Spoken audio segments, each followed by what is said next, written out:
अर्जुन अपने बाणों पर अहंकार मत करना कि मैंने महाभारत जीता है।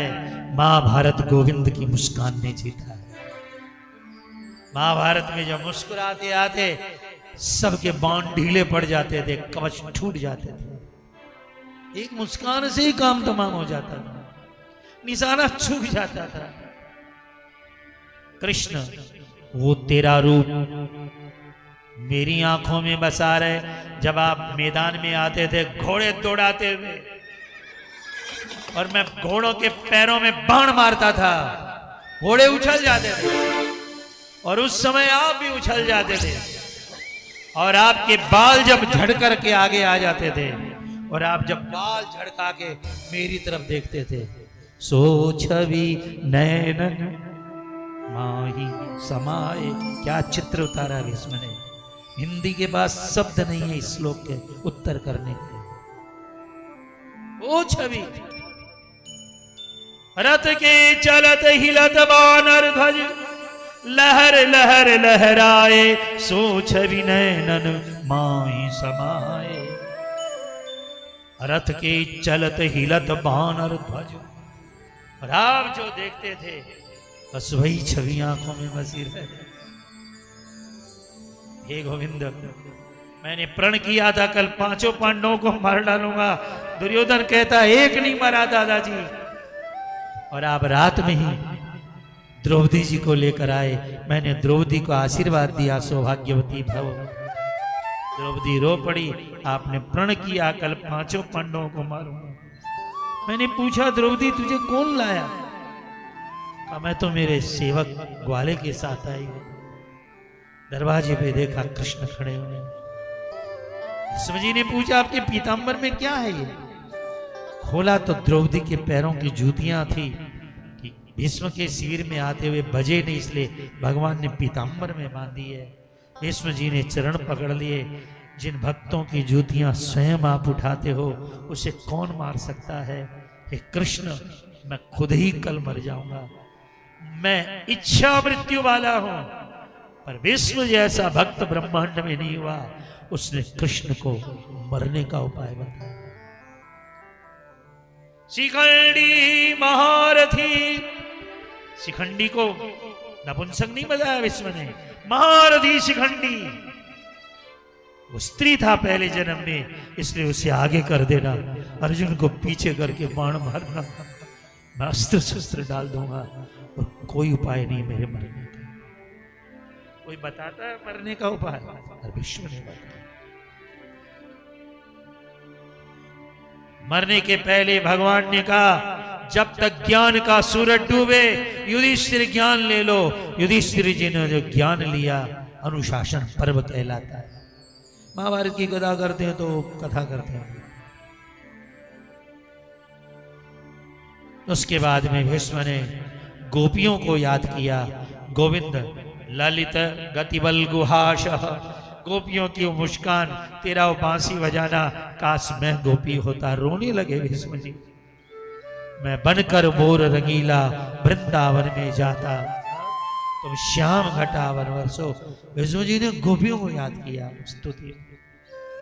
उसके बाद में जैसे कोई कमल का पुष्प समर्पित करे, इसी तरह अपने प्राणों को गोविंद को समर्पित कर दिया। सारा आकाश शांत हो गया। भीष्म जी की दिव्य प्राण भगवान में मिल गए। आज मिलन ऋतु आई रे माई, आज मिलन ऋतु, आज मिलन ऋतु आई। श्रोताओं, दरवाजे पर भगवान की प्रतीक्षा करते रहना। कोई आए न आए वो जरूर आएगा। पूजा ऐसी करना, दरवाजा तुम बंद करो, गोविंद खटखटाया है। हम उसे याद करें कोई बड़ी बात नहीं, वो हमें याद करे ये बड़ी बात है। आज मिलन ऋतु आई सखी, आज मिलन ऋतु। भीष्म जी को तिलांजलि भगवान ने देकर श्राद्ध किया। कृष्ण ने स्वयं भीष्म को अंतिम दिया। पितरों का श्राद्ध जब करते हैं तो आप अंजलि देते हैं ना, जब अंगार्जनी, तो भीष्म तृप्यंता, भीष्म के नाम से आप अंजलि दीजिए, आपके पितृ तृप्त हो जाएंगे। हाँ, भगवान ने भीष्म जी को महान बनाया। उसके बाद में भगवान द्वारिका गए और द्वारिका में जोरदार स्वागत हुआ। इतने दिनों के बाद में रानियों की इच्छा थी आते ही गोविंद से मिले, पर लोग बड़े बूढ़े खड़े थे, कैसे मिले? तो एक मिलने का नया तरीका है भागवत में। रानियों ने अपने छोटे छोटे बच्चों को छोड़ दिया, सब दौड़ कर कृष्ण के गए, भगवान उनसे लिपट करके मिले। और जब वो लौट कर आए, बच्चे लौट कर आए, माताएं उन्हें गोद में लेकर हृदय से लगाकर कृष्ण मिलन का अनुभव कर रहे। ये जो अनुभव है ना, ये आप भी किया करें कभी कभी। बांके बिहारी जी के मंदिर जाते हैं ना, तो उनका पटुका लेने के लिए हाय तौबा मचा देते हैं, पुजारी जी हमको भी। और वो मंदिर से ला के पटुका देते हैं। फिर कहाँ घर में, कूड़े घर में डालते हो आप लोग? कहाँ जाता है भगवान ही मालिक। कितने मंदिरों से कितने कपड़े उड़ा लाए, कितने पटुके उड़ा लाए, कहाँ अपने फेंक दिए उनको। जिस प्रभु से आप प्रेम करते हो उसको बढ़िया से लगाइए, अनुभव कीजिए। बिहारी जी का एक बार पटुका पंडित जी ने दिया, शायद 20-22 साल पहले, गले से उतार के देते, पहले नहीं दे देते थे। आज भी देखते हैं तो बिहारी जी के मिलने का अनुभव होता है कि ठाकुर जी मिल रहे हैं। चारों धाम जाओ, वहां का कोई पटुका प्रसाद संभाल के रखो, सहेज करके रखो। कृष्ण मिलन का अनुभव करो। भगवान की प्रसादी माला भी मिले तो एक बार अनुभव करो। तुलसी ऐसे सूंघो वो आनंद नहीं है, पर ठाकुर जी पे चढ़ने के बाद तुलसी को सूंघना, सुगंध दूसरी हो जाती है। अनुभव कीजिए भगवान मिलन का। बड़े बड़े वैष्णव भगवान का अनुभव करते हैं मिलन का। उसके बाद भगवान द्वारिका रहे। पांडवों ने 36 साल तक राज्य किया। राजा परीक्षित का जन्म हुआ, पवित्र जन्मपत्री बनी। परीक्षित नाम रखा गया क्योंकि वो परीक्षा कर रहा था भगवान की।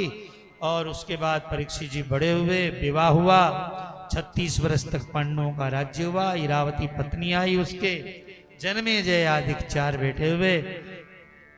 महाभारत के बाद में भगवान कृष्ण आए नहीं पांडवों के पास, विपत्ति थी तो कड़े रहते। इधर भगवान ने अर्जुन को भेजा तो पता चला कल ही भगवान परमधाम चले गए। अर्जुन भगवान की रानियों को लेकर आया, रास्ते में भीलों ने लूट लिया। हमारे श्री गुरु अखंडानंद जी कहते थे ये नारियां वो गोपियां थी जो कृष्ण से मिलने द्वारिका गई थी, और ब्रज में आई तो ब्रजवासियों ने उन्हें लूट लिया, क्योंकि वो तो वहीं का धन था। कृष्ण की पत्नियों को कौन लूट सकता है? पर कवियों ने कहा गोपी लूटी भील ने, वही अर्जुन भगवान। वंचितो हम महाराज हरिणा बंधु रूपिणा। बस 2 मिनट का समय और है, कथा का फिर आरती का दर्शन कीजिए। अर्जुन बहुत रोया, जो रथ चलाने वाला, गीता सुनाने वाला गोविंद चला गया। बहुत रोया अर्जुन। पांडवों ने सुना तो 5 पांडव परीक्षित को गद्दी बिठा करके चले गए। हरे कृष्णा कृष्णा कृष्णा हरे हरे। उसके बाद की कथा है, पांडव चले जाते हैं और राजा परीक्षित का राज्य हुआ। परीक्षित ने पूरी दुनिया के अंदर विश्व भ्रमण किया। परीक्षित ने 10 अश्वमेध यज्ञ किए। पांडवों ने तो एक राज्य किया, उसने 10 अश्वमेध यज्ञ किए।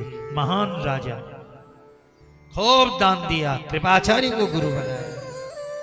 लेकिन एक बार एक गाय और बैल को पीटते किसी को देखकर महाराज दुखी हुए, मारने चले तो कलयुग था। कलयुग चाहता है दुनिया से गाय खत्म हो जाए और बैल खत्म हो जाए, क्योंकि भारतीय खत्म हो जाए तो फिर बाप और बेटी का विवाह होने लग जाएगा, भाई बहन भी ब्याह करने लग जाएंगे, क्योंकि कलयुग आ जाएगा। पता है आपको ये धर्म टिका हुआ क्यों है? गैया बैल मूल हमारे धरती के।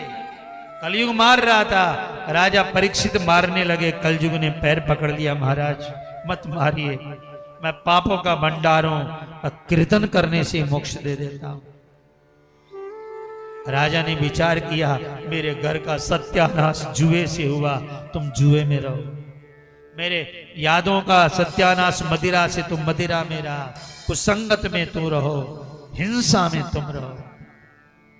कलयुग ने कहा तो फिर पाप के सोने में भी कलयुग का वास है।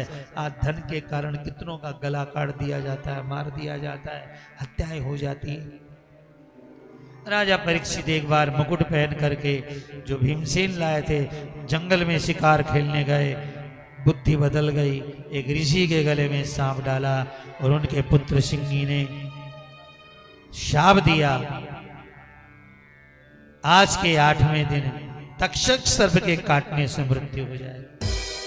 किसी को पता चल जाए 8वें दिन मरना पड़े, और राजा परीक्षित को पता चला तो समाचार देने वाले को 8 गांव दिए। पहला आदमी हूं जिसे पता कि 7 दिन बाद मरूंगा। राजा सुखताल चले गए। पूरी दुनिया के ऋषि भृगु वशिष्ठ चवन मेधातिथि देवल देवरात राम आए।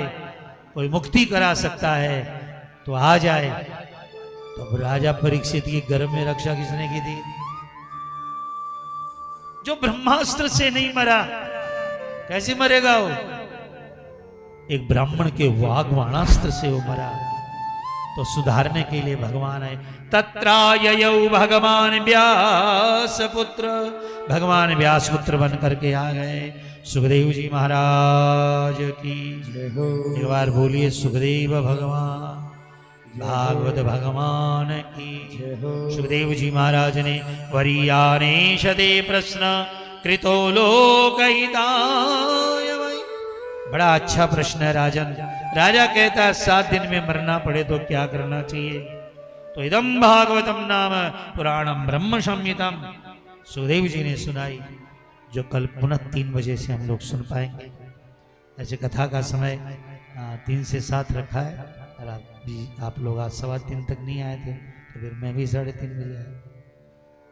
समय से आइए, आनंद लीजिए। आपको अच्छी नहीं लग रही है तो मत आया करें, अच्छी लगती है तो जरूर आइए, क्योंकि इस कथा से कम कृष्णम स्थापयति इति कथा, कोई नहीं ब्रह्मांड में जो तुम्हारे दिल में भगवान की स्थापना करे, ये कथा ही स्थापना कर सकती है। कम प्रेमम स्थापय इति कथा। कथा के बाहर जाओगे ना तो माया खड़ी हुई है, मेरा बेटा मेरा घर, जाति पकड़ के खा जाएगा। कथा में बैठे हो तो कृष्ण के साथ बैठे हो। पवित्रता से आइए, समय से आइए, आनंद लीजिए।